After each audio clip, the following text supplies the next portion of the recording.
കർമ്മത്തെക്കുറിച്ച് പറയാം. ഇപ്പം കർമ്മയോഗത്തിനെ കുറിച്ചൊക്കെ നിറയെ കേട്ട് കഴിയുമ്പോൾ നമുക്ക് സ്വാഭാവികമായിട്ടും ഈ കർമ്മം ചെയ്യുമ്പോൾ ഒരു ചെറിയൊരു ഭയമൊക്കെ തോന്നും, കർമ്മത്തെക്കുറിച്ച് അറിയുന്നവർക്കാണെങ്കിൽ. കാരണം എന്താണ്? കാരണം നമ്മൾ ഈ ഭൗതിക ലോകത്തിൽ കഷ്ടപ്പെടാനുള്ള ഒരു കാരണം എന്താണ്? നമ്മളൊക്കെ ഒരുപാട് ദുഃഖങ്ങൾ, ദുരിതങ്ങളൊക്കെ അനുഭവിക്കുന്നവരാണ്. അതിന് കാരണം നമ്മുടെ കർമ്മഫലമാണ്, അല്ലേ? നമ്മുടെ കർമ്മഫലമാണോ അതോ നമ്മുടെ അച്ഛനമ്മമാരുടെ കർമ്മഫലമാണോ? നമ്മൾ അനുഭവിക്കുന്നത് നമ്മുടെ കർമ്മഫലം, അല്ലേ? അപ്പോൾ അതുകൊണ്ട് തന്നെ കർമ്മത്തെക്കുറിച്ച് മനസ്സിലാക്കിയവർ കർമ്മം ചെയ്യുമ്പോൾ ഒന്ന് ഭയപ്പെടും. എന്താ ഭയത്തിന് കാരണം? എന്തെങ്കിലും പാപമാകുമോ? പാപം ചെയ്താൽ ഞാൻ പിന്നെ കഷ്ടപ്പെടേണ്ടി വരും, അല്ലേ? അപ്പോൾ ഒരാൾ വിചാരിക്കുകയാണ്, കർമ്മമേ ചെയ്യണ്ട, സന്യാസം എടുക്കാം, ഒന്നും വേണ്ട, ഇതൊക്കെ ചെയ്താലല്ലേ ഈ പൊല്ലാപ്പൊക്കെ, അതുകൊണ്ട് അങ്ങ് സന്യാസം എടുത്ത് കളയാം. നല്ല ഒരു സൊല്യൂഷനല്ലേ അത്? എന്തുകൊണ്ട് നല്ല സൊല്യൂഷനല്ല എന്ന് വെച്ചാൽ, ഒരു വിദ്യാർത്ഥി വിചാരിക്കുകയാണ്, ഈ പരീക്ഷ എഴുതിയാലല്ലേ തോക്കുള്ളൂ. അപ്പോൾ തോക്കാതിരിക്കണമെങ്കിൽ എന്ത് ചെയ്യണം? പരീക്ഷ എഴുതരുത്, അല്ലേ? പരീക്ഷ എഴുതിയില്ലെങ്കിൽ പിന്നെ പ്രശ്നമില്ലല്ലോ, തോക്കില്ലല്ലോ. അപ്പോൾ അതുപോലെ ആയിപ്പോവും എന്ത്? കർമ്മം ചെയ്താലല്ലേ പ്രശ്നം, അതുകൊണ്ട് കർമ്മമേ ചെയ്യാതിരുന്നാൽ പോരെ. അപ്പോൾ അതല്ല അതിൻ്റെ പോംവഴി, അല്ലേ? അപ്പോൾ ഇങ്ങനെയൊക്കെ ചിന്തിക്കുന്ന ആൾക്കാരുണ്ട്. ഇങ്ങനെ കർമ്മം ചെയ്താൽ പ്രശ്നമാണെന്ന് തെറ്റിദ്ധരിച്ച് സന്യാസം എടുക്കുന്ന ആൾക്കാരൊക്കെ ഒരുപാട് പേരുണ്ട്. അപ്പം അതിനെന്താ കാരണം എന്ന് ചോദിച്ചാൽ, അവർ ശാസ്ത്രവാക്യങ്ങളെ ശരിക്കും മനസ്സിലാക്കിയിട്ടില്ല. അതുകൊണ്ടാണ്. ഒരു പണ്ഡിതൻ ഇങ്ങനെ അദ്ദേഹത്തിൻ്റെ ശിഷ്യന്മാരുമായിട്ട് ഇങ്ങനെ യാത്ര ചെയ്യുമായിരുന്നു. ഒരുപാട് ദൂരം നടന്നു. അദ്ദേഹം പറഞ്ഞു, നമുക്കിവിടെ കുറച്ച് നേരം വിശ്രമിക്കാമെന്ന് പറഞ്ഞു. ഒരു വലിയ അരയാലിൻ്റെ ചുവട്ടിൽ അവരിങ്ങനെ ഇരുന്നു, റെസ്റ്റ് എടുക്കാൻ വേണ്ടി. അപ്പോൾ അദ്ദേഹം ഇവിടെ ഇരുന്നപ്പോൾ അദ്ദേഹം കുറച്ച് ദൂരെയായിട്ട് കണ്ടു, ഒരാളൊരു മൺവെട്ടിയൊക്കെ ആയിട്ട് വന്നു. എന്നിട്ട് കയ്യിലൊരു ഏതോ വൃക്ഷത്തിൻ്റെ തൈയുണ്ട്, അത് കയ്യിലുണ്ട്. എന്നിട്ട് അതവിടെ വച്ചിട്ട് മൺവെട്ടിയൊക്കെ എടുത്തിട്ട് അദ്ദേഹം ഒരു വലിയൊരു കുഴിയൊക്കെ എടുത്തു. എന്നിട്ട് അതിന് ആ കുഴിക്കകത്ത് ഇദ്ദേഹം ഈ വൃക്ഷത്തിൻ്റെ തൈയിനെ തല തിരിച്ച് നട്ടു. എന്ന് വെച്ചാൽ അങ്ങനെ വേര് മുകളിൽ വരുന്നു, ഇലയും ഇതുമൊക്കെ താഴെ വരുന്ന രീതിയിൽ നട്ടു. എന്നിട്ട് കുറച്ച് വെള്ളം എടുത്ത് ആ വേരിൽ ഒഴിക്കാൻ തുടങ്ങി. അപ്പോൾ ഈ പണ്ഡിതൻ ഇത് ശ്രദ്ധിച്ചുകൊണ്ടിരിക്കുകയാണ്. അപ്പോൾ പണ്ഡിതനുടനെ ഒരു ശിഷ്യനെ വിളിച്ചിട്ട് പറഞ്ഞു, അയാളിത് എന്ത് മണ്ടത്തനാണ് കാണിക്കുന്നത്? അയാളുടെ അടുത്ത് പോയി പറ, ഇങ്ങനെ വേരിൽ ഇങ്ങനെ തലതിരിച്ച് നട്ട് വേരിൽ വെള്ളം ഒഴിച്ചാൽ ഇത് കാക്കില്ല, ഇത് വളരില്ല, ഇത് പട്ടുപോവുകയുള്ളൂ എന്ന് പറഞ്ഞു. പോയി പറയുന്നു പറഞ്ഞു. ശിഷ്യൻ ഓടിച്ചെന്നു. എന്നിട്ട് പറഞ്ഞു, ഇങ്ങനെ എൻ്റെ ഒരു ഗുരു ഇവിടെ ഉണ്ട്, അപ്പോൾ അദ്ദേഹം പറഞ്ഞു, ഇങ്ങനെ നട്ടിട്ട് വേരിൽ വെള്ളം ഒഴിച്ചാൽ വളരില്ല എന്ന് പറയാൻ പറഞ്ഞു. അപ്പോൾ ആരാ പറഞ്ഞത്? അത് അദ്ദേഹം വലിയ പണ്ഡിതനാണ്, ഒരുപാട് പാണ്ഡിത്യമൊക്കെ ഉള്ള ആളാണ്. അപ്പോൾ ഇയാൾക്ക് ദേഷ്യം. ഇയാൾ പറഞ്ഞു, എനിക്കും കുറേയൊക്കെ അറിയാം, ഞാനും കുറേ പുസ്തകങ്ങളൊക്കെ വായിച്ചിട്ടുണ്ട്. ഞാൻ വായിച്ച പുസ്തകങ്ങളിലൊക്കെ പറഞ്ഞിട്ടുള്ളത്, ചെടി വളരണമെങ്കിൽ വേരിൽ വെള്ളം ഒഴിക്കണം, അല്ലാതെ ഇലയിലും പൂവിലും കായിലും വെള്ളം ഒഴിച്ചിട്ട് കാര്യമേ ഇല്ല. ഞാനും പഠിച്ചിട്ടൊക്കെ ഉണ്ട് കേട്ടോ, പോയി പറഞ്ഞു. അപ്പം ഇയാൾ പറഞ്ഞത് ശരിയാണോ തെറ്റാണോ? ശരിയാണ്. അപ്പം പിന്നെ ഈ ചെടി എന്തുകൊണ്ടാണ് വളരാത്തത്? അയാൾ ചെയ്യുന്നത് ശരിയല്ലേ? പുസ്തകത്തിൽ പറഞ്ഞിട്ടുള്ളത് ശരിയാണ്, ശാസ്ത്രങ്ങളിൽ പറയുന്നുണ്ട് വേരിൽ വെള്ളം ഒഴിക്കണം. പക്ഷേ പുസ്തകത്തിൽ കുറച്ചുകൂടെ പഠിച്ച് നോക്കിയാൽ മനസ്സിലാവും, വേരെവിടെയായിരിക്കണം? മണ്ണിന് താഴെയോ മണ്ണിൻ്റെ മുകളിലോ? മണ്ണിൻ്റെ താഴെ ആയിരിക്കണം വേര്. അതും പുസ്തകത്തിൽ പറയുന്നുണ്ട്. അത് പറഞ്ഞില്ലെങ്കിൽ പോലും അത് മനസ്സിലാക്കാനുള്ള ബുദ്ധി ഉണ്ടാവണം, അല്ലേ? അപ്പോൾ വേര് മണ്ണിൻ്റെ അടിയിലായിരിക്കണം, എങ്കിൽ മാത്രമേ ആ വേരിൽ വെള്ളം ഒഴിച്ചിട്ട് കാര്യമുള്ളൂ. അപ്പോൾ ഇത് പറയാൻ കാരണം, നമ്മൾ ശാസ്ത്രങ്ങൾ മനസ്സിലാക്കുമ്പോൾ അതിനെ ഭാഗികമായിട്ട് മനസ്സിലാക്കിയിട്ട് കാര്യമില്ല, അതിനെ പൂർണ്ണമായിട്ട് മനസ്സിലാക്കണം. അതാണ് പറയുന്നത്, മുറി വൈദ്യന്മാർ വലിയ അപകടം ചെയ്യും. അല്ലേ? ഒന്നുമേ അറിഞ്ഞൂടാത്തവന് പ്രശ്നമില്ല, അവൻ അപകടകാരിയല്ല. പക്ഷെ മുറി വൈദ്യന്മാർ അപകടകാരികളാണ്. അപ്പം അതുപോലെയാണ് ശാസ്ത്രവും. ശാസ്ത്രം വെറുതെ ഇങ്ങനെ വായിച്ച് എന്തെങ്കിലുമൊക്കെ മനസ്സിലാക്കിയിട്ട് അത് പ്രവർത്തിക്കാൻ പാടില്ല. അതിനെ പൂർണ്ണമായിട്ടും മനസ്സിലാക്കണം. ഒരു ഗുരുവിൻ്റെ കീഴിൽ ശാസ്ത്രങ്ങൾ പഠിക്കണം, അതെങ്ങനെ അപ്ലൈ ചെയ്യണമെന്ന് അറിയണം. അപ്പം അതുപോലെയാണ് നമ്മളിങ്ങനെ കർമ്മത്തെക്കുറിച്ച് ഒരുപാട് കേട്ടു. പക്ഷെ കർമ്മം ചെയ്താൽ പ്രശ്നമാണ് എന്ന് വിചാരിച്ചിട്ട് നമ്മൾ കർമ്മമേ ചെയ്യാതെ പെട്ടെന്ന് സന്യാസം എടുക്കുക എന്ന് പറയുന്നത് ഇതുപോലെയാണ്. അപ്പോൾ കർമ്മം ചെയ്യാതിരുന്നാൽ എന്താണ് കുഴപ്പം? അപ്പോൾ കർമ്മം ചെയ്യണം എന്നാണ് പറഞ്ഞു വരുന്നത്. ശരി, കർമ്മം ചെയ്യാതിരുന്നാൽ എന്താണ് കുഴപ്പം എന്ന് ചോദിച്ചാൽ 2 പ്രശ്നങ്ങളുണ്ട്. ഒന്ന്, ഒരാൾ ഒരു തീരുമാനമെടുത്തു, ഇന്ന് മുതൽ ഞാനിനി ഒന്നും ചെയ്യുന്നില്ല എന്ന് തീരുമാനമെടുത്തു. എനിക്കിനി ദുഃഖിക്കാൻ വയ്യ, ഞാൻ നേരത്തെ ചെയ്ത കർമ്മഫലങ്ങൾ കാരണമാണ് ഞാൻ ദുഃഖം അനുഭവിക്കുന്നത്, അതുകൊണ്ട് ഞാൻ ഇന്ന് മുതൽ ഒന്നും ചെയ്യുന്നില്ല എന്ന് വിചാരിച്ചാൽ അയാൾക്ക് ഇനിയും ആയുസ്സുണ്ടാവും. അപ്പോൾ അയാൾക്കൊരു 50 വയസ്സിലാണ് അയാൾ ആ തീരുമാനം എടുത്തത്. അയാൾക്ക് ഒരു 80 വയസ്സ് വരെ ആയുസ്സുണ്ടെന്ന് വിചാരിക്കാം. ഇനി 30 വർഷമുണ്ട്. ഇനിയുള്ള 30 വർഷം അയാൾ സുഖമായിട്ട് ജീവിക്കുമോ? അയാൾക്ക് ഒരു ദുഃഖം ഉണ്ടാവില്ലേ? ഉണ്ടാവും.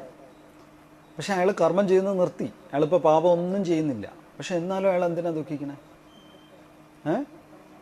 നേരത്തെ ചെയ്ത കർമ്മഫലങ്ങൾ ആക്ട് ചെയ്തുകൊണ്ടിരിക്കും അല്ലേ?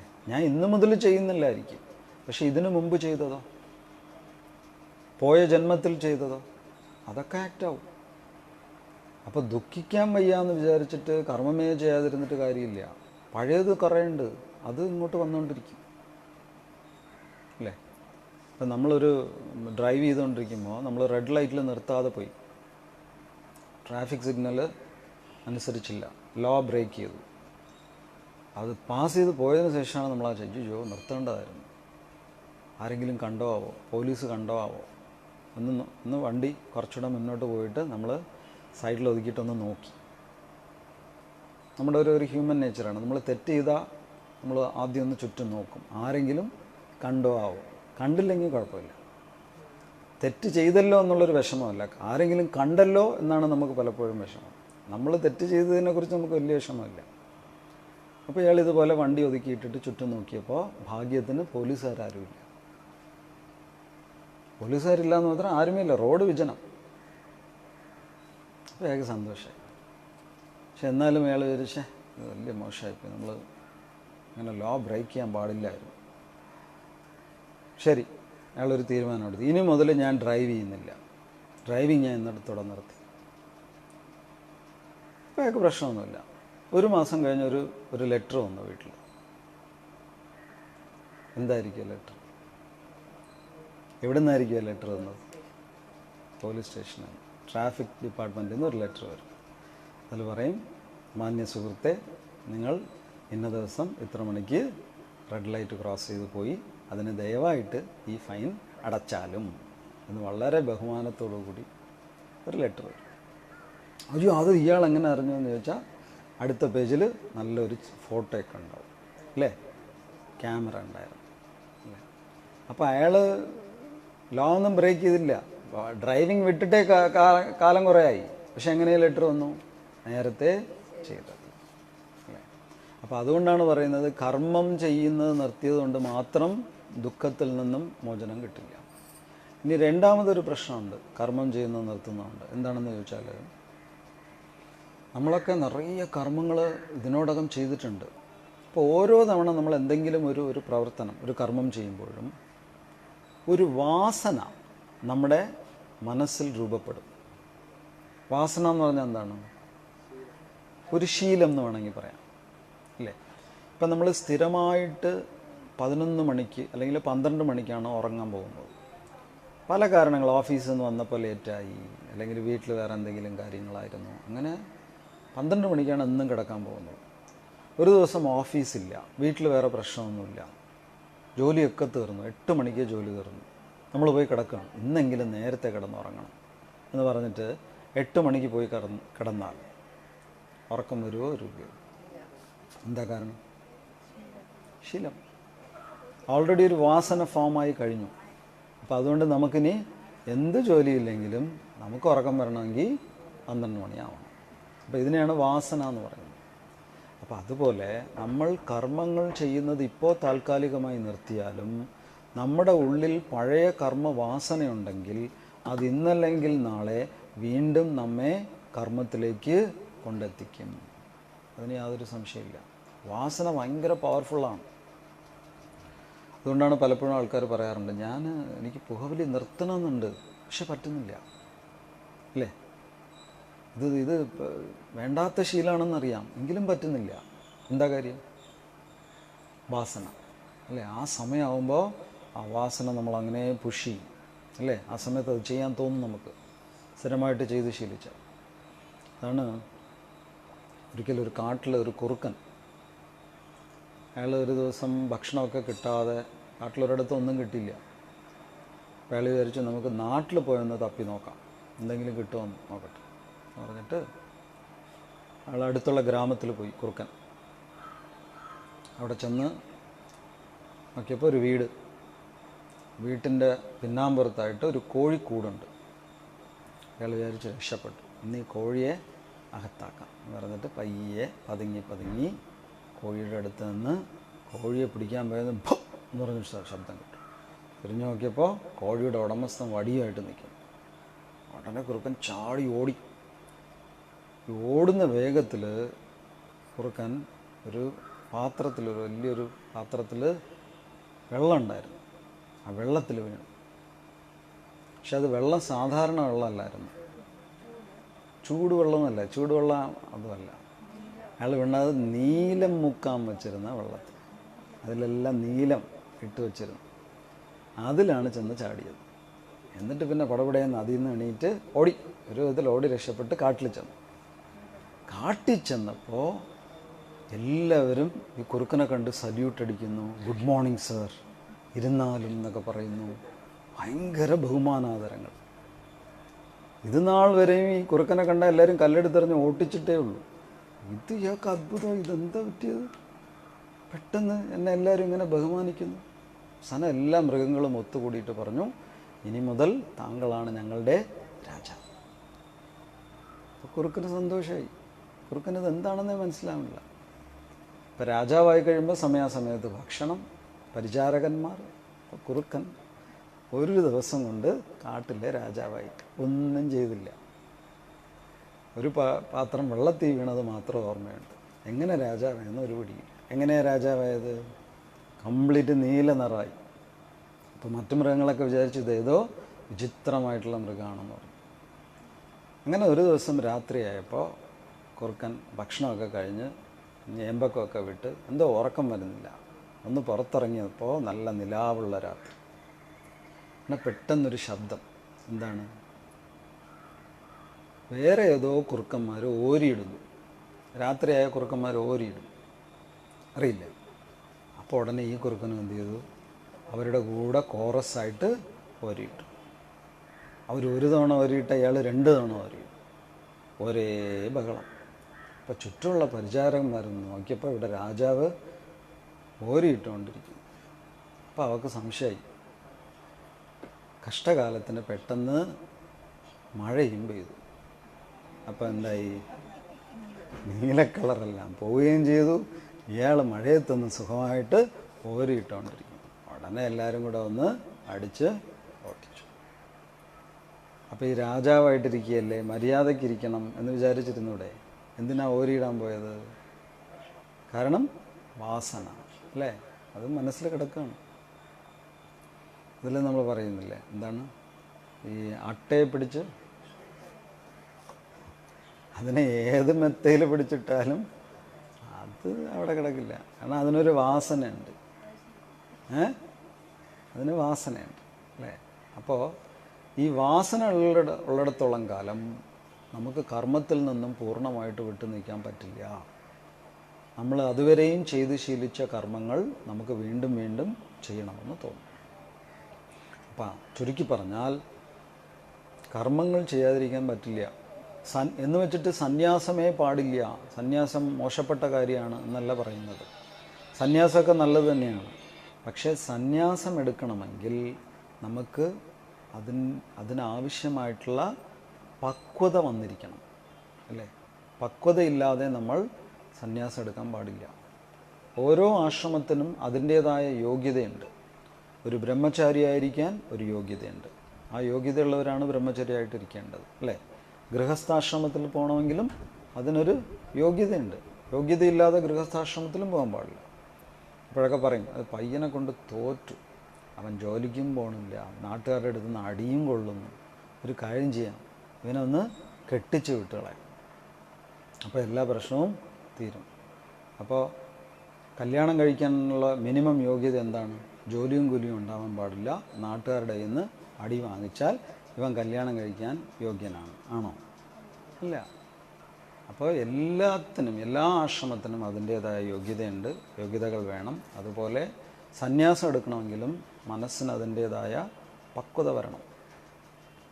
പലപ്പോഴും ആൾക്കാർ സന്യാസത്തെക്കുറിച്ച് ചിന്തിക്കുന്നത് പക്വത വന്നിട്ടല്ല. ജീവിതത്തിൽ എന്തെങ്കിലും പ്രശ്നങ്ങൾ വരുമ്പോൾ ഉടനെ അവരെന്താ പറയുക? ഞാൻ എല്ലാം കളഞ്ഞിട്ട് പോകാൻ പോകും, എന്നെ കൊണ്ടൊന്നും പറ്റത്തില്ല, ഞാനിനി വല്ല കാശിയോ രാമേശ്വരം എന്ന് പറഞ്ഞ് പോകാൻ, ഞാൻ ഇവിടെ ഇരുന്നാലല്ലേ പ്രശ്നമുള്ളൂ. ഉടനെ അവരുടെ സൊല്യൂഷനാണ് സന്യാസം, എല്ലാം വിട്ടിട്ട് പോവുക. പക്ഷെ അത് പക്വത വന്നിട്ടല്ല, അല്ലേ? സന്യാസം എടുക്കാൻ അത് പോരാ. ഒരിക്കലും ഇതുപോലെ ഒരു ക്ലാസ് കഴിഞ്ഞപ്പോൾ ഒരു സ്ത്രീ, അവർക്കൊരു 55-60 വയസ്സായിട്ടുണ്ടാവും. അവരെൻ്റെ അടുത്ത് പേഴ്സണലി വന്നിട്ട് പറഞ്ഞു, എനിക്ക് കുറച്ച് സംസാരിക്കണം. എന്താണെന്ന് ചോദിച്ചു. പറഞ്ഞു, നിങ്ങളുടെ ആശ്രമത്തിൽ ചേരാൻ എന്താണ് അതിൻ്റെ ഫോർമാലിറ്റി? എന്ന് ചോദിച്ചാൽ, ആർക്കാണ് ആശ്രമത്തിൽ ചേരേണ്ടത്? അത് എനിക്ക് തന്നെ ചേരാം. അതെന്ത് പറ്റി പെട്ടെന്ന്? അല്ല, സന്യാസം എടുക്കാമെന്ന് വിചാരിച്ചു. എന്ന് വെച്ചാൽ പെട്ടെന്ന് എങ്ങനെ? കാരണം ആദ്യമായിട്ടാണ് ഞാൻ ആ ലേഡിയെ കാണുന്നത്. എന്താ പെട്ടെന്ന് സന്യാസം എടുക്കണമെന്ന്? ഞാനൊരു കരയാൻ തുടങ്ങി. എന്നുവെച്ചാൽ എന്ത് പറ്റി പറയൂ? അത് മരുമകളുമായിട്ട് ഭയങ്കര പ്രശ്നമാണ്, എന്നും വഴക്ക് ബഹളം. ഇത്രയും കാലം മകൻ ഗൾഫിലായിരുന്നു. അപ്പോൾ മകൻ എന്നെ ഫോണിലൊക്കെ വിളിച്ച് സമാധാനിപ്പിക്കും, അമ്മ ധൈര്യമായിട്ടിരിക്കും, അവൾ പറയുന്ന കാര്യമൊക്കെ ഉണ്ടെന്ന് പറഞ്ഞിട്ട് അവൻ അങ്ങനെയായിരുന്നു അവൻ്റെ ഒരു സമീപനം. പക്ഷെ ഇപ്പോൾ അവൻ ഗൾഫിൽ നിന്നൊക്കെ വന്ന് ഇവിടെ നാട്ടിൽ സെറ്റിലായി. ഇപ്പം അവനും എനിക്ക് എതിരായി. അവർ രണ്ടുപേരും ഇപ്പോൾ ഒറ്റക്കെട്ടാണ്. ഇവർ രണ്ടുപേരും ചേർന്ന് എന്നെ കുറ്റം പറയുന്നു, വഴക്ക് പറയുന്നു. എനിക്ക് മടുത്തു. എൻ്റെ മോനും എന്നെ വിട്ടുകളഞ്ഞു. അപ്പം ഇനി വേണ്ട, അതുകൊണ്ട് ഞാൻ നിങ്ങളുടെ ആശ്രമത്തിൽ ഒന്ന് ചേരാം. അതിനെന്താണ് ഫോർമാലിറ്റി? ഈ സ്ത്രീ ആശ്രമത്തിൽ ചേർന്നാൽ എത്ര നാളവിടെ നിൽക്കും? ഒരാഴ്ച. എന്താ കാരണം? നമ്മളത് ഉറപ്പിച്ച് പറയാൻ എന്താ കാരണം? കാരണം അവരുടെ മനസ്സിന് പക്വതയായിട്ടില്ല. അതൊരു എസ്കേപ്പിസമാണ്. അവരുടെ താൽക്കാലിക ജീവിത പ്രശ്നങ്ങളിൽ നിന്നുള്ളൊരു ഒളിച്ചോട്ടം. അതിനവർ കണ്ട മാർഗമാണ് സന്യാസം. അങ്ങനെയുള്ളവർക്ക് അങ്ങനെയൊന്നും നിൽക്കാൻ പറ്റില്ല. ആ സമയത്ത് തോന്നും എല്ലാം വിട്ടിട്ട് പോകാം, എനിക്ക് ഒന്നും വേണ്ട, എന്നെ മടുത്തു എനിക്ക് എന്നൊക്കെ ആൾക്കാർ പറയും. പക്ഷെ ആ മടുപ്പും ആ ഒരു വിരക്തിയും ഒക്കെ കുറച്ച് നാളെ കാണും, അല്ലേ? അപ്പോൾ സന്യാസം നല്ലത് തന്നെ, പക്ഷെ അത് എടുക്കാനുള്ള യോഗ്യത, പക്വത നമുക്ക് വന്നിട്ടുണ്ട്. അത് വളരെ പ്രധാനമാണ്. പുറമേ നിന്ന് നോക്കിയാൽ നല്ലൊരു സൊല്യൂഷനായിട്ട് തോന്നും സന്യാസം, അല്ല. സന്യാസം എന്ന വാക്കിൻ്റെ അർത്ഥം എന്താണ്? സന്യാസം, സം അധികം ന്യാസം, അതാണ് സന്യാസം. ന്യാസം എന്ന് വെച്ചാൽ പരിത്യാഗം. പരിത്യാഗം എന്ന് വെച്ചാൽ എന്താ അർത്ഥം? എല്ലാം ഉപേക്ഷിക്കുക. എന്തിനെ ഉപേക്ഷിക്കുക? ബാഹ്യത്തിനെ വിടാൻ എളുപ്പമാണ്, ഉള്ളിൽ കുറേ സാധനങ്ങളുണ്ട്, അതിനെ വിടാനാണ് പാട്. സന്യാസം എന്ന് പറഞ്ഞാൽ നമ്മൾ ഉടനെ ബാഹ്യത്തിലേക്ക് പോകും, ഉള്ളിലുള്ളതിനെ വിടണം. ആണ് ഒരാൾ ഇതുപോലെ നാട്ടിൽ അയാൾ ഗൃഹസ്ഥനാണ്. അയാളൊരു ബിസിനസ്സൊക്കെ ചെയ്യാൻ വേണ്ടി കടമൊക്കെ മേടിച്ചു. പക്ഷെ ബിസിനസ്സൊക്കെ പൊളിഞ്ഞു പോയി, ഭയങ്കര കടമായി, നാട്ടിൽ നിൽക്കാൻ പറ്റുന്നില്ല. ഭാര്യയും കുട്ടികളൊക്കെ ഉണ്ട്, എന്നും കടക്കാരുടെ ശല്യം. അപ്പോൾ ഒരു ദിവസം അയാൾ വിചാരിച്ചു, ഇതെന്തോന്ന് ജീവിതം, കടക്കാരെ പേടിച്ചത് എത്ര നാളിങ്ങനെ ജീവിക്കും. പക്ഷേ ഇതൊന്നും വേണ്ട. എന്നിട്ട് ഒരു ദിവസം അയാൾ ആരോടും പറയാതെ അയാൾ വീട് വിട്ടു. വീട് വിട്ടു എന്ന് പറഞ്ഞാൽ നാടേ വിട്ടു. കയ്യിലുണ്ടായിരുന്ന കാശായിട്ട് അയാൾ ഇറങ്ങി. അപ്പോൾ അയാളിങ്ങനെ നടന്നു പോകുമ്പോൾ ആലോചിക്കണം, ഇത് എങ്ങോട്ടാണ് പോവുക, എവിടെ പോവും, ഒരു ഐഡിയ ഇല്ല. വീട് വിടണം, കടക്കാരുടെ ശല്യത്തിൽ നിന്ന് രക്ഷപ്പെടണം, അതുമാത്രമേ മനസ്സിലുള്ളൂ. പക്ഷെ എവിടെ പോവും അറിയില്ല. അപ്പോൾ അയാളിങ്ങനെ ആലോചിച്ച് നടന്നപ്പോൾ അയാൾക്ക് പെട്ടെന്നൊരു ഓർമ്മ വന്നു. പണ്ടെങ്ങാണ്ട് ഒരു സുഹൃത്ത് പറഞ്ഞിട്ടുണ്ട്, ഈ ഹരിദ്വാറിൽ ഒരു ആശ്രമമൊക്കെ ഉണ്ട്, അവിടെ ചെന്ന് കഴിഞ്ഞാൽ നമുക്ക് ആ ആശ്രമത്തിൽ താമസിക്കാം, അവർ ഭക്ഷണമൊക്കെ തരും. ആ സുഹൃത്തിൻ്റെ ഫോൺ നമ്പറും കയ്യിലുണ്ട്. അപ്പോൾ ഉടനെ അയാൾ വിളിച്ചു, ഇതെവിടെയാണ് ആശ്രമം, ഇതാണ് അഡ്രസ്സൊക്കെ കൊടുത്തു. അപ്പോൾ അവിടെ അങ്ങനെ താമസിക്കാൻ പറ്റുമോ, താമസിക്കാം, ഭക്ഷണം സൗജന്യമാണ്, അവിടെ എന്തെങ്കിലും സേവനമൊക്കെ ചെയ്താൽ മതി. ശരി. അപ്പോൾ അയാൾ തീരുമാനിച്ചു എവിടെ പോകണം, ഹരിദ്വാറിൽ പോയി ആശ്രമത്തിൽ അങ്ങ് ചേരാം. മതിയായി, എല്ലാം മതിയായി. ഇപ്പോൾ കയ്യിൽ കുറച്ച് കാശേ ഉള്ളൂ. നേരെ റെയിൽവേ സ്റ്റേഷനിലേക്ക് പോയി. അവിടെ ചെന്നപ്പോൾ ഡൽഹി വരെ പോകാനുള്ള ടിക്കറ്റ് എടുക്കാനുള്ള കാശുണ്ട്. അല്ല, ഡൽഹിക്ക് ഒരു ടിക്കറ്റ് എടുത്തു. ഡൽഹി ചെന്നിറങ്ങി. അവിടെ ചെന്ന് ചോദിച്ചു, ഇപ്പോൾ ഹരിദ്വാറിലേക്ക് എങ്ങനെയാണ് പോകുന്നത്? അവർ പറഞ്ഞു, ഇതാണ് റോഡ്, ഇതിലേ പോയാൽ പറഞ്ഞു. വേറെ കാശില്ല, വണ്ടിക്കൂലിയില്ല. അപ്പോൾ അയാൾക്ക് വല്ലാത്തൊരു നൈരാശ്യം ബാധിച്ചിട്ടാണ് അയാൾ വന്നിരിക്കുന്നത്. അയാൾ നടന്നു പോവാം, അന്നെന്ത് നടക്കാം പറഞ്ഞിട്ട് അയാൾ നടന്നു തുടങ്ങി. നടന്ന് ഡൽഹിയിൽ നിന്ന് അയാൾ ഹരിദ്വാർ വരെ എത്തി. ഡൽഹി ടു ഹരിദ്വാർ ഏകദേശം 200 കിലോമീറ്ററാണ് ദൂരം. അയാൾ നടന്നു. അയാൾ ആ ഒരു വൈരാഗ്യം മനസ്സിൽ, ഒന്നും വേണ്ട, അയാൾ നടന്നു. അയാൾ തന്നെ അറിഞ്ഞില്ല ഇതെങ്ങനെ നടന്നു എന്നുള്ളത്. അയാൾ നടന്നു, ഒടുവിൽ ഹരിദ്വാറിലെത്തി. ആകെ ക്ഷീണിതനായി. എന്നിട്ട് അയാളൊരു മരത്തിൻ്റെ ചുവട്ടിൽ അങ്ങനെ ഇരിക്കുകയാണ്. അങ്ങനെ കണ്ണടച്ചങ്ങനെ ഇരിക്കും. ക്ഷീണം, നല്ല ഉറക്കം വരുന്നുണ്ട്, വിശക്കുന്നുണ്ട്, അയാൾക്ക് എന്ത് ചെയ്യണമെന്നറിയില്ല. കണ്ണടച്ചിങ്ങനെ ഇരിക്കുകയാണ്. അപ്പോൾ അവിടെ ഒരു ഡൽഹിയിൽ നിന്നൊരു ബിസിനസ്മാൻ, വലിയ ഒരു ധനികൻ, അയാളിവിടെ വന്നു. അയാൾ കുടുംബമായിട്ടൊക്കെ വന്നതാണ്. അയാൾ ഇങ്ങനെ ഹരിദ്വാറിലെ ആശ്രമത്തിൽ പോവുകയാണ്.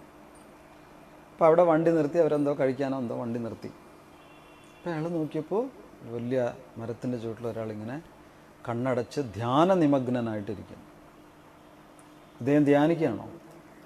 അല്ല, ഇത് ക്ഷീണിച്ച് അവശനായി, വിശപ്പ്, എന്ത് ചെയ്യണമെന്ന് അറിഞ്ഞുകൂടാതെ എങ്ങനെ ഇരിക്കുകയാണ് അയാൾ. അപ്പം ഇദ്ദേഹം ഓടിച്ചെന്ന് അദ്ദേഹത്തിനെ നമസ്കരിച്ചു. ആരെ? മരത്തിൻ്റെ മുട്ടിലിരിക്കുന്ന ആളെ നമസ്കരിച്ചു. ആര്? ഈ ധനികൻ. കാരണം ഈ നോർത്ത് ഇന്ത്യയിലൊക്കെ അവർക്ക് അങ്ങനെ ഒരു ഇതുണ്ട്, അവർ കുറച്ച് ഈ സ്പിരിച്വലാണെന്നൊക്കെ തോന്നിക്കഴിഞ്ഞാൽ ഉടനെ അവരെ റെസ്പെക്റ്റ് ചെയ്യും. അപ്പോൾ ഇദ്ദേഹത്തിനെ കണ്ടാൽ താടിയും മുടിയൊക്കെ ഉണ്ട്, നീട്ടി വളർത്തിയിട്ടുണ്ട്, ഒരു വല്ലാത്ത കോലം. അപ്പോൾ ഏതോ സ്പിരിച്വൽ പേഴ്സണാണെന്ന് വിചാരിച്ച് അദ്ദേഹം നമസ്കരിച്ചു. അദ്ദേഹം കണ്ണു തുറന്നപ്പോൾ അയാൾ നമസ്കരിച്ചു. അപ്പോൾ അദ്ദേഹം ചോദിച്ചു, അങ്ങ് എവിടെ നിന്നാണ്? അത് ഞാൻ അങ്ങ് ദക്ഷിണ ഭാഗത്തു നിന്ന് വരുവാണ്. ഓ, അപ്പോൾ എങ്ങനെയാണ് വന്നത്? അത് ഞാൻ നടന്നു വന്നു. എവിടെ നിന്ന്? ഡൽഹിയിൽ നിന്ന്. ഡൽഹിയിൽ നിന്ന് നടന്നു വന്നെന്നോ? എത്ര കിലോമീറ്ററാണ് താങ്കൾ നടന്നു വന്നതെന്ന് താങ്കൾക്കറിയാമോ?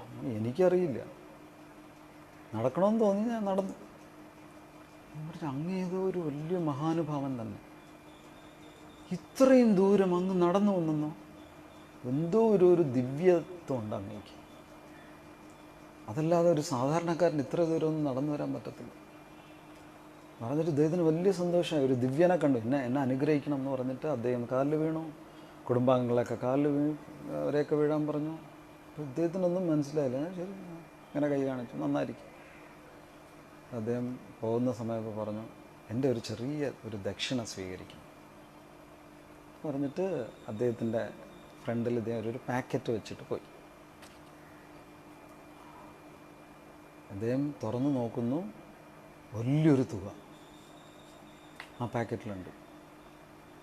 എണ്ണി നോക്കിയപ്പം നാട്ടിലെ കടവും വീട്ടി ഇനിയൊരു ബിസിനസ് തുടങ്ങാനുള്ള പൈസ ആ പാക്കറ്റിലുണ്ട്. ഉടനെ അദ്ദേഹം നേരെ അടുത്തുള്ള ഒരാളടുത്ത് ചോദിച്ചു, റെയിൽവേ സ്റ്റേഷനിലേക്കുള്ള വഴി ഏതാണ്? പറഞ്ഞു ഇവിടെയാണ് റെയിൽവേ സ്റ്റേഷൻ. പോകുന്ന വഴിക്ക് ഫോൺ ചെയ്തു.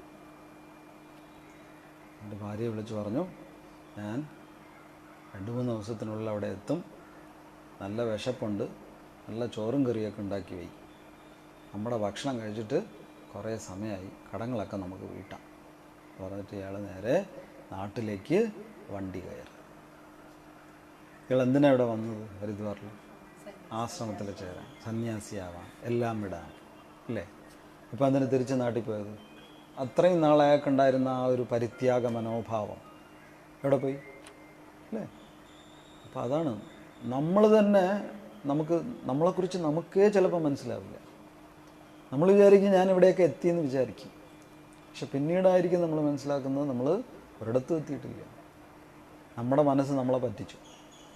നാട്ടുകാർ പറ്റിച്ചാൽ ഓക്കെ, നമ്മുടെ മനസ്സേ നമ്മളെ പറ്റിക്കും. അതുകൊണ്ട് വളരെ സൂക്ഷിക്കണം. പരിത്യാഗം, സന്യാസം എല്ലാം വിട്ടിട്ട് പോവുക അതൊന്നും എളുപ്പമൊന്നുമല്ല. ചിലപ്പോൾ വിചാരിക്കും മുടിയൊക്കെ നരച്ചാൽ അതൊക്കെ വരുമെന്ന്. മുടി നരച്ചാൽ അത് കുറച്ചുകൂടെ കൂടും ചിലർ. അത് നാൾ വരയ്ക്കും മോനും മോളും എന്ന് പറഞ്ഞവരുടെ ലിസ്റ്റിൽ പിന്നെയും 2-3 പേര് കൂടെ കയറും. ഇപ്പം മോനും മോളും മാത്രമല്ല, പേരക്കുട്ടി, പേരക്കിടാവ്, അത് ഇത് ലിസ്റ്റ് കൂടുതൽ. അതുകൊണ്ട് പ്രായമായി, അല്ലെങ്കിൽ ജീവിതത്തിൽ ഒരുപാട് അടി കൊണ്ടു, ദുഃഖങ്ങൾ അനുഭവിച്ചു, അതുകൊണ്ട് ഞാൻ ഒരു സ്പിരിച്വൽ പേഴ്സണായി, അങ്ങനെയൊന്നും തെറ്റിദ്ധരിക്കരുത്. അങ്ങനെ എളുപ്പമൊന്നുമല്ല ആത്മീയത. അപ്പോൾ ആത്മീയത നമ്മൾ ഒരു ഗുരുവിൻ്റെ കീഴിൽ വളരെ ചിട്ടയോടുകൂടി സാധനയൊക്കെ ചെയ്ത് പരിശീലിക്കേണ്ട കാര്യമാണ്. അത് പെട്ടെന്നൊരു സുപ്രഭാതത്തിലൊന്നും വരത്തില്ല. അതിൻ്റേതായ രീതിയുണ്ട്. പഠിക്കണം. എന്താണ് ആത്മീയത? ഭഗവത്ഗീത പഠിക്കണം. ആ തത്വങ്ങൾ എന്താണെന്ന് മനസ്സിലാക്കണം അല്ലേ? അപ്പോൾ സന്യാസം വളരെ ഒരു പോപ്പുലറായിട്ടുള്ളൊരു കോൺസെപ്റ്റാണ്. ഇപ്പോൾ ഒരു കാഷായ വസ്ത്രവും ധരിച്ച് കുറച്ച് താടിയും മീശയും നീട്ടി വളർത്തിയാൽ സന്യാസിയായി. 2 രുദ്രാക്ഷം ഇട്ട് കഴിഞ്ഞാൽ സന്യാസിയായി. നെറ്റി നിറയെ ഭസ്മക്കുറി ഇട്ടാൽ സന്യാസിയായി. അങ്ങനെയൊന്നും ആവില്ല. അങ്ങനെയൊക്കെ ആയി ഒരുപാട് പേരെ പറ്റിക്കുന്ന ആൾക്കാരും ഉണ്ട് ഇപ്പോൾ സമൂഹത്തിൽ അല്ലേ? അപ്പോൾ സന്യാസം എങ്ങനെ വേണം എന്ന് വെച്ചാൽ, എപ്പോഴാണ് സന്യാസത്തിന് യോഗ്യത വരുന്നതെന്ന് ചോദിച്ചാൽ 2 കാര്യങ്ങൾ. ഇപ്പം നേരത്തെ പറഞ്ഞില്ലേ, ആന്തരികം, ഉള്ളിൽ 2 കാര്യങ്ങളുണ്ട്, അതിനെ ഉപേക്ഷിക്കണം. പരിത്യാഗം എന്ന് പറയുന്നത് ഉള്ളിലുള്ള 2 കാര്യങ്ങൾ ഉപേക്ഷിക്കണം. ഒന്ന് മമകാരം, മറ്റൊന്ന് അഹങ്കാരം. മമകാരം, അഹങ്കാരം. അഹങ്കാരം എന്ന് പറഞ്ഞാൽ ഞാൻ എന്ന ഭാവം. ഞാൻ എന്ന ഭാവം. ചിലരൊക്കെ പറയും, അയ്യോ എനിക്ക് വീട്ടിൽ നിന്ന് മാറിയിരിക്കാൻ പറ്റില്ല, 2 ദിവസം മാറിയെന്നാൽ പോയി, എനിക്ക് പറ്റില്ല എന്ന് പറയും. പക്ഷെ വീട്ടുകാരുടെ അടുത്ത് പോയി ചോദിച്ചു നോക്കിയേ, ചേട്ടന് 2 ദിവസം എവിടെയെങ്കിലും വിളിച്ചുകൊണ്ട് പോകും, 2 ദിവസമെങ്കിലും അത് മനസ്സമാനമായിട്ടിരിക്കട്ടെ. അവർ വീട്ടുകാർ പറയും. ഇതേ ഇല്ലെങ്കിൽ എല്ലാം ഭംഗിയായിട്ട് നടക്കുമെന്നാണ് അവർ പറയുന്നത്. പക്ഷെ ഇദ്ദേഹം പറയുന്നത് ഞാൻ മാറിയെന്ന ഇവിടെ ഒന്നും നടക്കത്തില്ല എന്നാണ്. അപ്പം ഞാനുണ്ടെങ്കിലേ എല്ലാം നടക്കൂ എന്നുള്ളൊരു ഭാവം. ഞാനില്ലെങ്കിലും എല്ലാം നടക്കും അല്ലേ? നമ്മൾ ഏറ്റവും വലിയ വലിയ ആൾക്കാരെന്നൊക്കെ പറഞ്ഞ് എത്രയോ പേര് ലോകത്തിൽ വന്നിട്ടുണ്ട്. അവരൊക്കെ വന്നതുപോലെ തിരിച്ച് പോയിട്ടുണ്ട്. ലോകം നടക്കുന്നില്ലേ? മുന്നോട്ട് പോകുന്നില്ലേ? ലോകമൊക്കെ മുന്നോട്ട് പോകും. കാര്യങ്ങളൊക്കെ ഭംഗിയായിട്ട് നടക്കും. എത്രയോ വീടുകളിൽ കുടുംബനാഥൻ പോകുന്നില്ലേ? ആ കുടുംബം ഇല്ലാതാവുന്നൊന്നുമില്ലല്ലോ, പോവും. അപ്പോൾ ഞാനെന്നുള്ള ഭാവം. അപ്പോൾ ഇതൊക്കെ നടത്തുന്നത് ആരാണ്? ഞാൻ വിചാരിക്കുന്നത് ഞാനാണ് ഇതൊക്കെ ചെയ്യുന്നത്. പക്ഷെ യഥാർത്ഥത്തിൽ ഇതൊക്കെ നടത്തുന്ന ആരാണ്? ഭഗവാൻ. നമ്മളൊരു ഉപകരണം മാത്രം, നിമിത്തം മാത്രം, ഭവസവ്യസാക്ഷ്യം. അതാണ് ഭഗവാൻ വ്യക്തമായിട്ട് അർജുനൻ്റെ അടുത്ത് പറയുന്നുണ്ട്. അർജുന, നീ യുദ്ധം ചെയ്യണോ വേണ്ടയോ എന്നൊക്കെ നിനക്ക് തീരുമാനിക്കാം.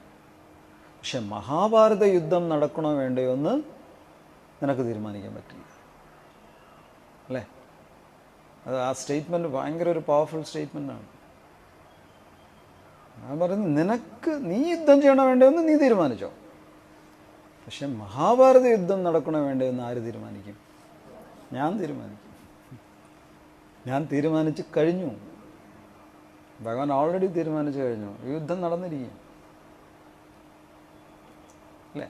അപ്പോൾ അതുപോലെ ഇതെല്ലാം നടക്കുന്നത് ഭഗവാന്റെ കാരുണ്യം കൊണ്ടാണ്. ഒന്ന് ബാത്റൂമിൽ വഴുക്കി വീണാൽ തീർന്നു, നമ്മുടെ ബഹളമൊക്കെ അതോടെ തീരും അല്ലേ. വലിയ പ്രശ്നമൊന്നും വേണ്ട, ഒന്ന് ബാത്റൂമിൽ വഴിക്കാൻ. എത്ര വലിയ കെങ്കേമനാണെന്ന് പറഞ്ഞിട്ടും കാര്യമില്ല. അപ്പോൾ എപ്പോഴും ഓർക്കണം, ഭഗവാന്റെ കാരുണ്യം കൊണ്ടാണ് നമ്മുടെ ജീവിതത്തിൽ എല്ലാം നടക്കുന്നത്. ഞാനൊരു ചെറിയൊരു പാർട്ട്, ഞാനില്ലെങ്കിലും കാര്യങ്ങൾ നടക്കും. അപ്പോൾ ഇത് അഹങ്കാരം. രണ്ടാമത് നമ്മൾ എന്താ ഉപേക്ഷിക്കേണ്ടത്? മമകാരം, എൻ്റേത് എന്നുള്ള ഫീലിംഗ്. അപ്പം അഹങ്കാരത്തിനും മമകാരത്തിനും എന്താ വ്യത്യാസം? അഹങ്കാരം എന്ന് പറഞ്ഞാൽ ഞാൻ എന്ന ഭാവം, മമകാരം എന്ന് പറഞ്ഞാൽ എൻ്റേത് എന്ന ഭാവം. ഇത് സന്യാസികൾ മാത്രം ഉപേക്ഷിക്കേണ്ട കാര്യങ്ങളാണോ അതോ നമ്മൾ ഉപേക്ഷിക്കണം? നമ്മൾ ഉപേക്ഷിക്കണം. സന്യാസിക്ക് ഇത് പരമപ്രധാനം, ഇതെല്ലാവരും ഉപേക്ഷിക്കണം. ഇപ്പോൾ ഇവിടെ കൂടിയിരിക്കുന്ന ആർക്കെങ്കിലും എൻ്റേത് എന്നുള്ളൊരു ഭാവമില്ല എന്ന് പറയാൻ പറ്റുമോ? ഇല്ല. നമുക്കെല്ലാവർക്കും ആ ഒരു ഭാവമുണ്ട്. നമ്മുടെയൊക്കെ ലിസ്റ്റുണ്ട്. ഇതെൻ്റേതാണ്, ഇത് അവൻ്റേതാണ്, ഇത് നിൻ്റേതാണ് അല്ലേ. എൻ്റേതായിട്ടൊന്നുമില്ല സ്വാമിജി എന്ന് നമുക്ക് ആർക്കെങ്കിലും ആത്മാർത്ഥമായിട്ട് പറയാൻ പറ്റുമോ? ഒന്നുമില്ല. പക്ഷെ വീട് എൻ്റെ പേരിലാണ്, ബാങ്കിലൊരു 10 ലക്ഷം അത് എൻ്റെ പേരിലാണ്, ബാക്കിയൊന്നും എനിക്കില്ലെന്നേ. ഞാൻ എല്ലാം വിട്ടു. വീടും 10 സെൻറ്റ് പെരയിടവും 10 ലക്ഷം മാത്രം എൻ്റെ പേരിൽ, ബാക്കിയെല്ലാം ഞാൻ വിട്ടു. എല്ലാവർക്കും ഉണ്ട് ലിസ്റ്റ്, എൻ്റേതെന്നുള്ളൊരു ലിസ്റ്റുണ്ട്. അപ്പോൾ ഇതിനെ വിടണം. വലിയ പാടാണ് ഇതിനെ വിടാൻ. മരണശയ്യയിൽ കിടക്കുമ്പോൾ പോലും ആൾക്കാർക്ക് ഇത് വിടാൻ പാടാണ്. അപ്പോഴും അവർ ചോദിക്കുന്നതാണ്, അതെന്തായി, ഇതെന്തായി. അതൊരു സ്ത്രീ, അവർക്ക് ഈ ആഭരണങ്ങളോട് വലിയ ഭ്രമം. ഇപ്പോൾ എപ്പോൾ അവസരം കിട്ടിയാലും എല്ലാം എടുത്തിട്ടിട്ട് പോകും. ഭീമ ജ്വല്ലറിയുടെ പരസ്യം പോലെ ഒരവസരം കിട്ടിയാൽ മതി. മരണ വീട്ടിൽ പോലും കുറച്ചൊക്കെ ഇട്ടിട്ടേ പോകുള്ളൂ. കുറച്ച് കഴിഞ്ഞാൽ അവർക്ക് വയസ്സായി, പ്രായമായി, അവർ കിടപ്പിലായി. പക്ഷെ കിടപ്പിലായപ്പോഴും ഇതൊക്കെ ഇട്ടിട്ടാണ് കിടപ്പ്. അപ്പോൾ മക്കൾ നോക്കിയപ്പോൾ ഇവർ സർവാഭരണ വിഭൂഷിതയായിട്ട് IC യൂണിറ്റിൽ കിടക്കുന്നു. അവർ പറഞ്ഞു, അമ്മ അത് ഊര്, അലമാരയെ വെച്ചേക്കാം, അമ്മ ശരിയായി വരുമ്പോൾ തരാം. അത് വേണ്ട, എൻ്റെ അടുത്തിരിക്കട്ടെ. നിങ്ങളൊന്നും വിശ്വസിച്ചാൽ പറ്റില്ല. വീടും തുറന്നിട്ടിട്ട് എവിടെയെങ്കിലും പോയി കളയും. ഒരു മൊബൈൽ ഫോണ് ഒരു കോൾ വന്നാൽ മതി, പിന്നെ നിങ്ങളെല്ലാം മറക്കും. അതുകൊണ്ട് ഇവിടെ കിടക്കട്ടെ. ഇതാകുമ്പോൾ IC യൂണിറ്റ് ആകുമ്പോൾ സേഫാണല്ലോ. ICUവിൽ കള്ളം കയറിയതായിട്ട് ചരിത്രമില്ലല്ലോ. അപ്പോൾ അവർക്ക് സീരിയസ് ആയി. ഡോക്ടേഴ്സ് പറഞ്ഞത് ഇനിയിപ്പോൾ വലിയ ഇതൊന്നുമില്ല, വീട്ടിൽ കൊണ്ടുപോയിക്കൊള്ളൂ എന്ന് പറഞ്ഞു. അപ്പോൾ വീട്ടിൽ കൊണ്ട് ഇവർക്ക് പലപ്പോഴും ഇവർ അബോധാവസ്ഥയിലാണ്. അപ്പം മക്കൾ ഇവർ അബോധാവസ്ഥയിലായിരിക്കുമ്പോൾ ഇതൊക്കെ ഊരും. ഇവർക്ക് ബോധം തെളിയുമ്പോൾ ഇവർ വീണ്ടും ചോദിക്കും, എൻ്റെ നെക്ലസ് എവിടെ, കൊണ്ടുപോകാം. ഇവർ കൊണ്ടിടും. അപ്പോൾ ഇവർക്കൊരു കാര്യം മനസ്സിലായി, ഇതിങ്ങനെ ഞാൻ ഇടയ്ക്കിടയ്ക്ക് ഇങ്ങനെ ബോധം കിടുമ്പോൾ ഇവർ ഇതൊക്കെ എടുത്തുകൊണ്ട് പോയി കളയും. എന്നിട്ട് ഇവർക്ക് ആഭരണങ്ങൾ വെച്ച് ഏറ്റവും ഫേവറേറ്റ് ആയിട്ടുള്ള ആഭരണം എന്ന് പറയുന്നത് അവരുടെ വിരലിലൊരു വജ്ര മോതിരം ഭയങ്കര ഇഷ്ടമാണ് അവർക്ക്. അപ്പോൾ ഇതും ഊരും എന്നുള്ളൊരവസ്ഥയായി. കാരണം കൈയൊക്കെ നീരടിക്കാൻ തുടങ്ങി. പിന്നെ അത് ഊര എടുക്കാൻ പാടാണ്. അപ്പോൾ ഇവരെന്ത് ചെയ്യുന്നറിയാമോ? അപ്പോൾ മരിക്കുന്നുള്ളൊരവസ്ഥയായി. ഇത് ഊരി എടുത്തു കളയല്ലോ എന്ന് പേടിച്ചിട്ട് മക്കളില്ലാത്ത സമയം നോക്കി അത് ഊരി വായിലിട്ടു. അപ്പോൾ പിന്നെ ആരറിയില്ലല്ലോ. അവസാനം മക്കളൊന്ന് നോക്കിയപ്പോൾ ഇവരിങ്ങനെ ഭയങ്കരമായിട്ട് ചുമയ്ക്കുന്നു. തൊണ്ടയിൽ എന്തെങ്കിലും കുടുങ്ങിയാൽ എങ്ങനെ ഉണ്ടാവും? അതുപോലത്തെ ഒരു വെപ്രാളം. ഇവർക്കൊന്നും മനസ്സിലാവുന്നില്ല. ഇതെന്തിങ്ങനെ പെട്ടെന്ന് ഇങ്ങനെ വെപ്രാളം കാണിക്കുന്നു? ഇവരെന്തൊക്കെയോ ചെയ്തു നോക്കുന്നു, ഒന്നും പറ്റുന്നില്ല. അവസാനം അവർ മരിച്ചു. പിന്നീട് നോക്കിയപ്പോഴാണ്, ഡോക്ടർ വന്ന് നോക്കിയപ്പോൾ തൊണ്ടയിൽ എന്താണ്? മോതിരം. ഒരു കുറച്ചാളും കൂടെ കിടന്നേനെ. മോതിരം എടുത്ത് വായിലിട്ട് എളുപ്പം പോയി. അപ്പോൾ ഇത് തമാശയായിട്ട് തോന്നും നമുക്ക്. പക്ഷേ ഈ സ്ത്രീക്ക് മോതിരമായിരുന്നെങ്കിൽ നമുക്ക് വേറെന്തെങ്കിലും ആയിരിക്കും. അത്രേ ഉള്ളൂ വ്യത്യാസം. നമുക്ക് നമ്മുടെ പഴയ പട്ട് സാരി ആയിരിക്കും, കാഞ്ചീപുരം പട്ട് സാരി ആയിരിക്കും. ചിലരൊക്കെ പറയും, ഞാൻ ചത്താലും ആ സാരി എന്നെ പുതച്ച് എന്നെ എടുപ്പിക്കാവും, അങ്ങനെയൊക്കെ പറയുന്നവരെ കേട്ടിട്ടില്ലേ? അപ്പം എന്ത് അറ്റാച്ച്മെൻ്റാണ് ഒരു സാരിയോട്. അപ്പോൾ ഈ മമകാരത്തിനെ ഉപേക്ഷിക്കുക എന്ന് പറയുന്നത് എളുപ്പമല്ല. വയസ്സാകുമ്പോൾ അതൊക്കെ പോവും എന്ന് തെറ്റിദ്ധരിക്കേണ്ട. വയസ്സാകുമ്പോൾ അത് ചിലപ്പോൾ കൂടും. അപ്പോൾ ഈ മമകാരത്തിനെ ഇല്ലാതാക്കണമെങ്കിൽ എന്ത് വേണം? ആത്മജ്ഞാനം വേണം, ആത്മവിദ്യ വേണം. അതിപ്പോഴേ പരിശീലിക്കണം. നമ്മൾ ആലോചിക്കണം, എനിക്ക് എന്തിനോടൊക്കെയാണ് അറ്റാച്ച്മെൻറ്റ്. അപ്പോൾ അറ്റാച്ച്മെൻറ്റേ വേണ്ട എന്നൊരു ശാസ്ത്രവും പറയുന്നില്ല. പിന്നെ എന്താണ് ശാസ്ത്രങ്ങൾ പറയുന്നത്? ഭൗതികമായ വസ്തുക്കളോട് അറ്റാച്ച്മെൻറ്റ് വേണ്ട. പിന്നെ ആരോട് അറ്റാച്ച്മെൻറ്റ് വേണം? ഭഗവാനോട് അറ്റാച്ച്മെൻറ്റ് വേണം.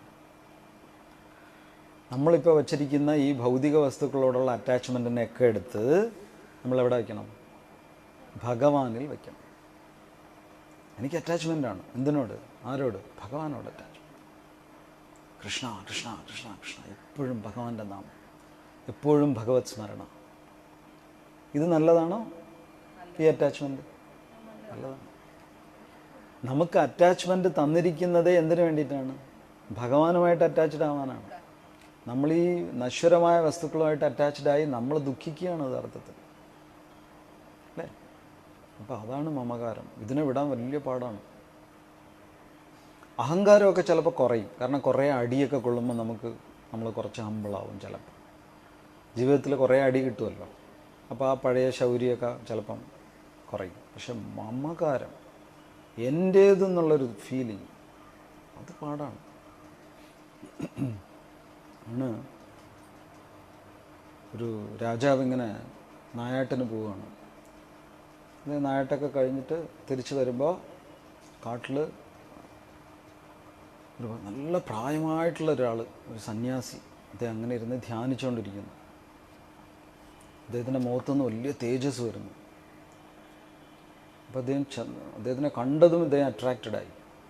രാജാവ് ഓടിച്ചെന്ന് അദ്ദേഹത്തിനെ നമസ്കരിച്ചു. കുറച്ചു നേരം വെയിറ്റ് ചെയ്തു. അപ്പോൾ അദ്ദേഹം ധ്യാനത്തിൽ നിന്ന് ഉണർന്നു. അപ്പോൾ ചോദിച്ചു, എന്ത് വേണമെന്ന് ചോദിച്ചു. അത് എൻ്റെ വലിയൊരു ഭാഗ്യമാണ് അങ്ങയെ കാണാൻ സാധിച്ചത്. എനിക്കൊരു ചെറിയ ആഗ്രഹമുണ്ട്, അങ്ങ് അത് സാധിച്ചു തരണം എന്ന് പറഞ്ഞു. അപ്പോൾ എന്ന് പറഞ്ഞാൽ എന്താണ്?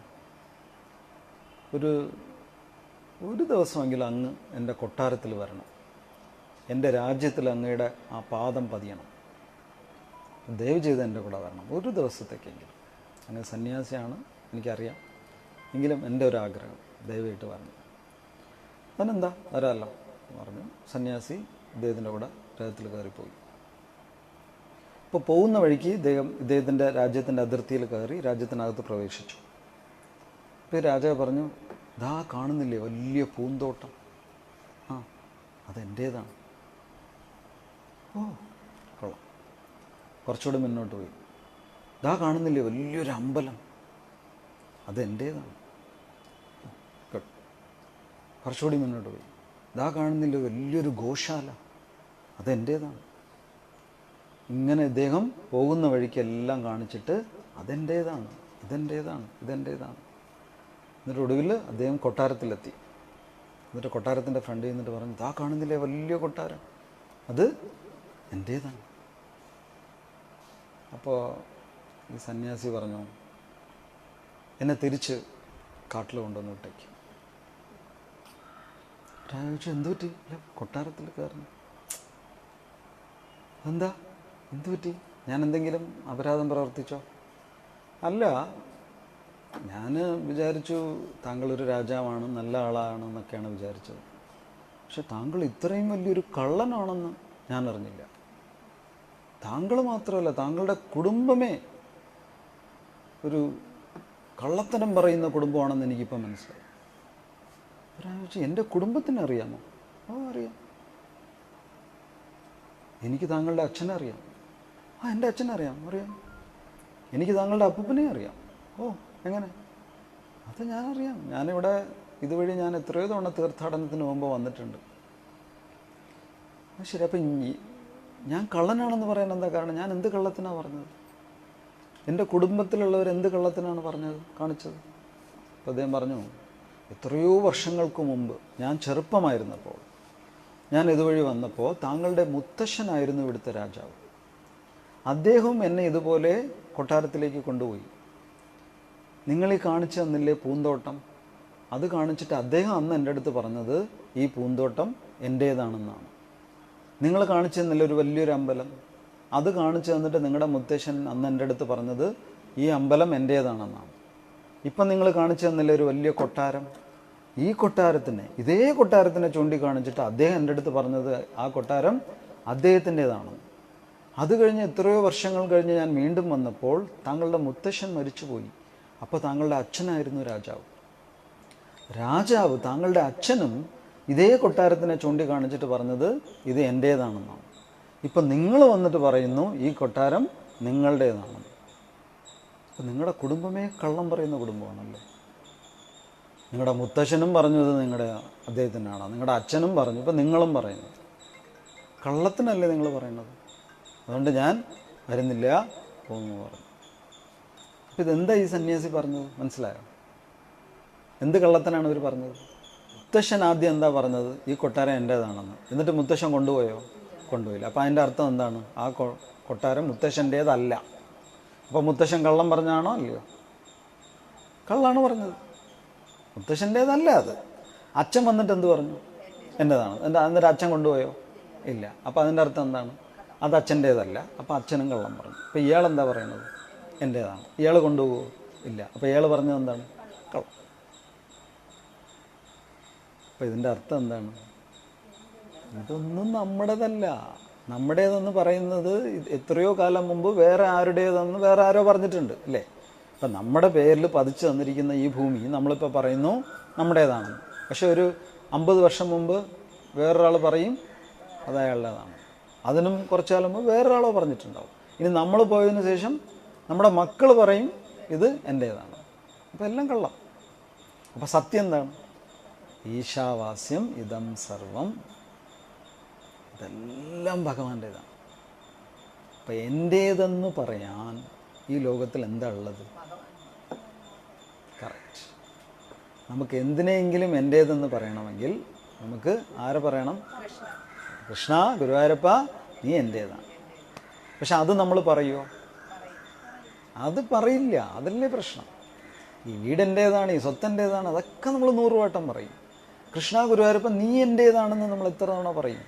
പറഞ്ഞാൽ തന്നെ എത്ര തവണ നമ്മളത് ഫീൽ ചെയ്ത് പറയും? അവിടെയാണ് കാര്യം. വാക്കുകൾ കൊണ്ട് പറയാം, പക്ഷെ ഉള്ളിൻ്റെ ഉള്ളിൽ ആ തോന്നലുണ്ടോ? ഭഗവാനെ, അങ്ങ് എൻ്റേതാണ്, ഞാൻ അങ്ങയുടേതാണ്, എനിക്ക് അങ്ങല്ലാതെ വേറെ ആരുമില്ല. ഈ ഭാവം ഉള്ളിൽ വരണം. അപ്പം നമ്മൾ എന്തിന് യോഗ്യരായി? സന്യാസം അപ്പോൾ എടുക്കാം. എല്ലാം ഭഗവാനെ എനിക്ക് അങ്ങ് മാത്രം. അതാണ് യോഗ്യത. അല്ലാതെ ജീവിതത്തിൽ ചെറിയ ചെറിയ പ്രശ്നങ്ങൾ വരുമ്പോൾ ഒളിച്ചോട്ടമല്ല സന്യാസം. അപ്പോൾ ഇന്ന് രാത്രി എന്നിട്ട് നിങ്ങളൊക്കെ ആലോചിക്കുക, നിങ്ങൾ എത്ര പേര് സന്യാസം എടുക്കാൻ റെഡിയായി കഴിഞ്ഞു? ആലോചിച്ച് നോക്കണ്ടേ? ആലോചിച്ചോ. അപ്പോൾ അതിന് റെഡി ആയിട്ടില്ലെങ്കിൽ നമ്മൾ എന്ത് ചെയ്യണം? നമ്മുടെ മനസ്സിനെ പക്വപ്പെടുത്തണം. ഗ്രന്ഥരാജ് ശ്രീമദ് ഭഗവത്ഗീത കി ജയ. ജയ ശ്രീ പ്രഭുപാദ് കി ജയ. ഹരേ കൃഷ്ണ.